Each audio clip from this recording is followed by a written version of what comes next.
So guys দেখতে পাচ্ছ আমার সামনে MT-15 একটা গাড়ি। তো এই গাড়িটা এখন স্টার্ট নিচ্ছে না। এই গাড়িটা আমরা অনেকক্ষণ হাতে চেষ্টা করলাম চাবি দিয়ে। আমি দেখিয়ে দিচ্ছি, আরো চাবটা খুলে নিই। গাড়িটা অন করলাম, ব্যাটারি ওকে আছে, কিন্তু কোনো ব্যাপার নাই, কিন্তু গাড়ি কোনো রকম স্টার্ট নিচ্ছে না। অনেকবার ট্রাই করার জন্য গাড়িটা ব্যাটারিটা বসে গেছে। তো আমরা সিটটা খুললাম, সিটটা খোলার পরে দেখছি ভাই এই দেখো শীতের বাজার করেছে ইন্দুরে। শশা আছে, সিম আছে, ঠিক আছে, জানি না আর ভিতরে আর কি আছে, ঠিক আছে। তো যারা বাড়িতে গাড়ি থুয়ে দাও, এই যে এটা কিন্তু পাওয়ার ফিল্টার লাগানো আছে গাড়িতে, দেখতে পাচ্ছ।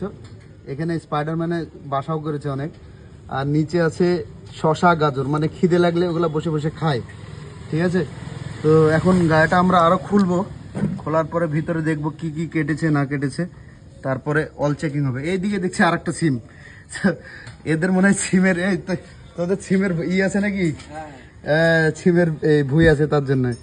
তো সিম, শশা, গাজর সবকিছু আছে, আলু টালু যদি সবজি থাকে ভিতরে। তো গাড়িটা খুলি আগে, খোলার পরে বোঝা যাবে।